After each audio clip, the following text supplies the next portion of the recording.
Police तंत्र जो चल रहा है वो हम नहीं होने देंगे किसी हालत में। नहीं तो बिल्कुल निडर होकर बारो, पुलिस से मत डरो, पुलिस आपकी नौकर है।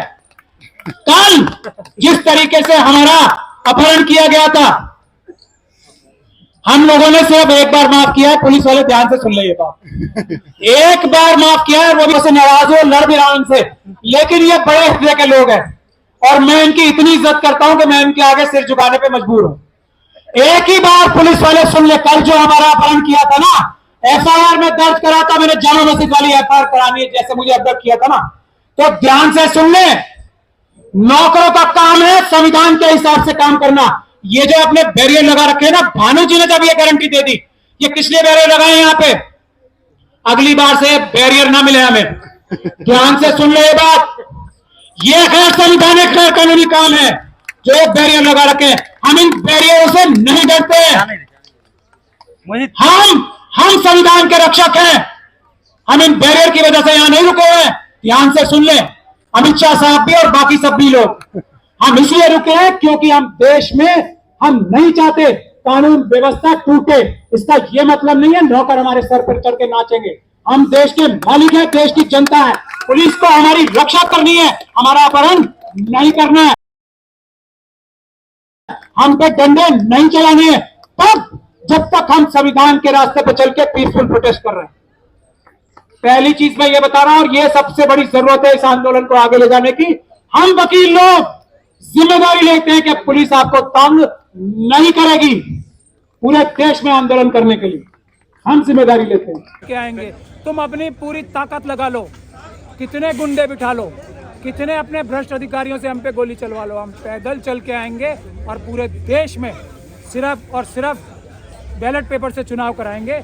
जो चोर हैं वो बैलेट पेपर के विरोध में हैं और जो ईमानदार देशभक्त हैं वो बैलेट पेपर के खिलाफ। नहीं किया, हमें कल हम 50 जो लेने जा रहे थे ना, शायद तैयार रखी होंगी, तो अमित शाह साहब इतना डर गए कि उन्होंने हमें बाहर ही नहीं जाने दिया। कहीं कोई ईमानदार इलेक्शन कमीशन का ऑफिसर आके 50 छोड़ो एक भी हम अगर हमारे हाथ में दे दी तो अमित शाह साहब का तो सारा खेल ही बिगड़ जाएगा, 4 भी सीटें आनी मुश्किल पड़ जाएंगी। इसीलिए हुआ, इसीलिए पुलिस को आगे क्यों किया गया था। आपको गिरफ्तार कर लिया गया था सर रास्ते से, इसलिए मुझसे डर के नहीं, ईवीएम से डर के, कहीं ईवीएम हमारे हाथ ना आ जाए।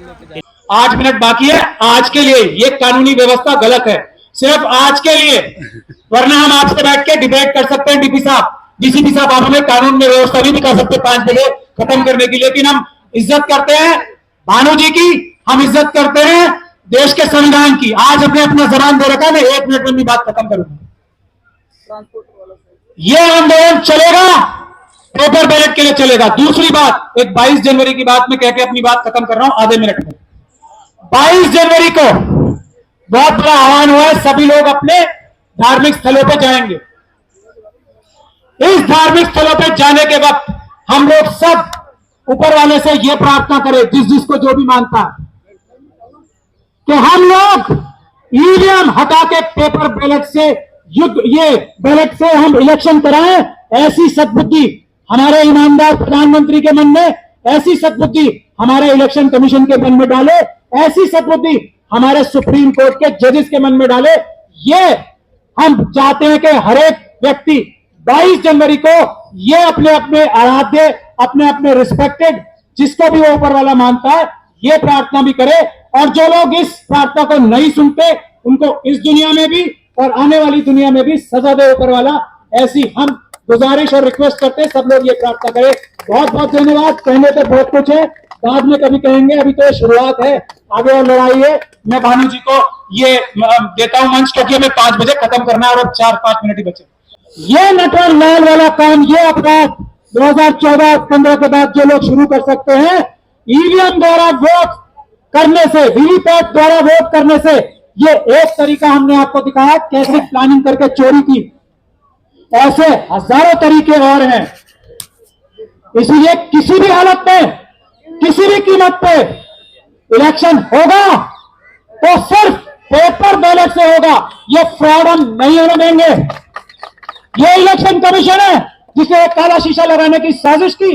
कौन सा इलेक्शन कमीशन था वो अपराधी है, और उसकी अपराधी जो प्रोटेक्शन है ना, धारा 324 में, आर्टिकल 324 में, वो खत्म हो चुकी है।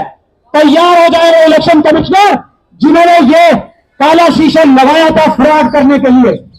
वो तैयार हो जाए, उनके खिलाफ मुकदमा दर्ज कराया जाएगा। पहले अभी अभी अभी आप देख लीजिए, ऐसे हम बेवकूफ नहीं है। एक हम बचपन से नारे लगाते आए हर इलेक्शन में, मोहर लगेगी किसी भी जगह, वो नाम नहीं लेना है, मोहर लगेगी की जगह बटन दबाओ। बेवकूफ है जो बटन दबाना चाहते हैं, हम तो मोहर ही लगाएंगे, मोहर लगाएंगे और पेपर बैलेट पे मोहर लगाएंगे। जो आदमी मना करता है हमारी पुराने नारे को, वो देशद्रोही है, वो आतंकवादी है, वो भारत का संविधान खत्म करके पार्लियामेंट खत्म करना चाहता है। यहां मोहर लगेगी, बटन नहीं दबेगा। ध्यान से सुन ले। अब मैं प्रैक्टिकल बातों पे आता हूं। एक कोऑर्डिनेशन कमेटी के एक छोटे से मेंबर की हैसियत से भानु जी, हम सब जितने भी लॉयर्स हैं, सबसे पहले मैं उनसे आह्वान कर रहा हूं, ये जिम्मेदारी इस आंदोलन की ढाल बनने की हम लोगों की है। नीचे कर लो यार, क्या कर रहे हो? और उस तरफ से हमारे ही देश के ये खाकी वाले लोग हैं, आधे मन से या पूरे मन से हम पे हमला करते हैं। हमारी वकीलों की जिम्मेदारी है, किसी भी आंदोलन में जो ईवीएम के खिलाफ होगा, किसी भी आंदोलन में जो देश बचाने के हक में होगा, वकील आपकी ढाल बन के खड़े होंगे। और ये लूट के वो अडानी जी के चमचे हैं, वो मोदी जी के चमचे, जिनको इस लूट के तंत्र से, इस ईवीएम के तंत्र से करोड़ों रुपए मिल रहे हैं, उनको 1000 रुपए में क्या फर्क पड़ रहा है?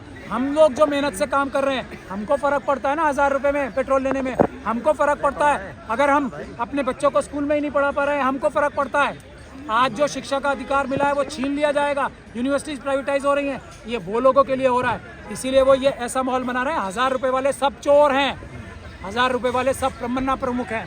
अगर वो कह रहे हैं, अगर किसी पन्ना प्रमुख में भी इतनी सी भी शर्म और इंसाफ की वो बाकी है, और ऐसे भी पन्ना प्रमुख हैं जिनको वो करोड़ रुपए नहीं मिले जो मोदी जी और अमित शाह जी दे रहे होंगे या देना चाहते हैं, तो वो ये बात नहीं कहेगा कभी।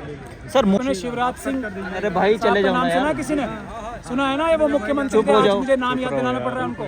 वो मोदी जी से बहुत बड़े नेता हैं। मामा जी की जो बात कर रहा हूँ ना, मोदी जी से बहुत बड़े नेता हैं वो। मोदी जी गुजरात से आते हैं। कितनी लोकसभा की सीटें हैं गुजरात में, मुझे बताएंगे आप? और मध्य प्रदेश में कितनी है पता है ना आप सब लोगों को? तो वो इतने बड़े नेता हैं, मोदी जी से बड़े नेता हैं। आज वो भीगी बिल्ली बन के क्यों चुप बैठ गए? क्योंकि मोदी जी और अमित शाह ने कहा है पीछे हटो, तुम्हारी क्या औकात है, वोट तो सारे हमने ईवीएम से लिए हैं, कौन हो तुम? और भगा दिया ना, आप चुप बैठे हैं। वसुंधरा राजे सिंधिया जी कम बड़ी नेता हैं। मोदी जी जैसे कितने नेता अगर एक पल्ले में तोल लिया जाए तो वसुंधरा राजे सिंधिया जी के बराबर नहीं आएंगे। मोदी जी से क्या ही नेता, चुपचाप बिठा दिया ना। क्या बोला? कौन से तुम्हारे नाम से वोट लिए, कौन से तुम्हारी मेहनत से वोट लिए, हमने ईवीएम से वोट लिए, चुप बैठ गई। उसी तरीके से रमन सिंह साहब कितने बड़े नेता, मोदी जी से तो बड़े ही हैं, उनको भी चुप बिठा दिया ना। ये है ईवीएम की ताकत। आप उनकी बात कर रहे हैं, जिसको चाहा उसको जिताया, जिसको चाहा उसको हराया, ये है ईवीएम। चाहे वो बीजेपी, ये तो ऐसे लोग हैं जो अडवाणी जी को घर बिठा दिया, ये तो ऐसे लोग हैं जो मुरली मनोहर जोशी जी को घर बिठा दिया, ये ऐसे लोग हैं, ये निर्दयी लोग हैं। ये जो मनुवादी मानसिकता की गुजराती लॉबी है ना, ये सिर्फ अडानी की सगी है, ये अडवाणी जी की भी सगी नहीं है। कितना मिलता जुलता नाम है, तब भी सगी नहीं है। ये उसमें एक बहुत बड़े नेता थे कांग्रेस में, वो आरएसएस के एजेंट थे, मोदी जी और ये अमित शाह के एकदम मिले हुए व्यक्ति थे। वो एकदम तीनों की तिकड़ी थी, वो दुनिया जानती है। आज मैं नाम नहीं ले रहा हूँ जान के उनका।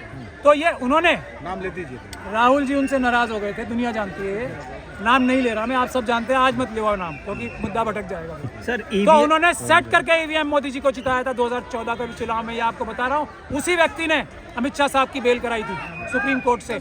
उसी व्यक्ति ने पूरे 10 साल मोदी जी और अमित शाह जी को बचा के रखा था, उनके खिलाफ केस नहीं चलने दिया। एक ही व्यक्ति है जिम्मेदार, कभी नाम मैं बता चुका हूँ पहले। नाम इल्जाम लगा रहे हो आप, तो मर चुके, अब के इल्जाम लगा रहे हो। नहीं, मैं इल्जाम की बात नहीं कर रहा हूँ, इल्जाम की बात नहीं है, तथ्य है। जब वो जिंदा थे तब मैं ज्यादा जोर से बोलता था, और वो मेरी बात तक कभी जवाब नहीं दे पाए। सर सारी दुनिया जानती है, क्योंकि मैं सच बोलता हूँ। उम्मीद नहीं, यकीन है। चुनाव सिर्फ और सिर्फ बैलेट पेपर से होगा, जिसमें जितनी ताकत है लगा ले। ये अम्बेडकरवादी लड़ाई लड़ रहे हैं, ये संविधानवादी लड़ाई लड़ रहे हैं, ये और लोग नहीं है। एक बात लग गई तो क्या होगा? हाँ, कल आचार संहिता लग गई, आचार संहिता क्या संविधान से बड़ी है?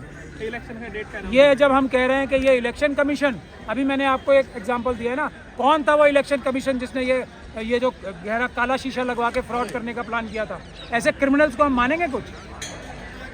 समझिए। और आज का इलेक्शन कमीशन मुझे लग रहा है ईमानदारी की तरफ बढ़ रहा है। उसने आप लोग अभी ये सोच रहे होंगे कि अभी तो भानु जी ने और हम सब ने ये अनाउंस किया था कि ईवीएम द्वारा इलेक्शन नहीं होगा, पेपर बैलेट द्वारा होगा, तो फिर हम ये काला शीशा सफेद शीशा आपको क्यों दिखा रहे हैं? ये तो हमारे साथ बड़ा फ्रॉड हो सकता है। इलेक्शन कमीशन या प्रधानमंत्री नरेंद्र मोदी जी ये बोल सकते हैं कि चलिए हम काला शीशा लगा के हटा देते हैं, सफेद शीशा लगा देते हैं।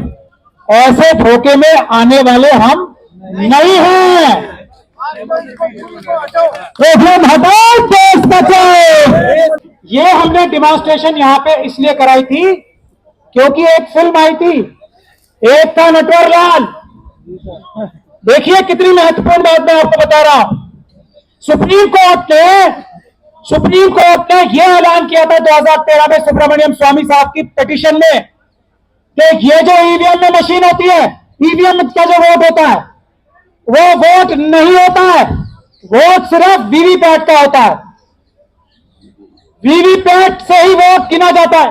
कोर्ट भी शायद एक तरीके से जनता की तरफ टकटकी लगा के देख रही है कि क्या। देखिए जज लोया का भी एक बड़ा एग्जाम्पल देश और दुनिया के सामने है। तो ये सब काम किस लिए किए जाते हैं? एक टेरर का माहौल बनाने के। आतंकवादी टेरर का माहौल बना के सब लोगों को दबाते हैं।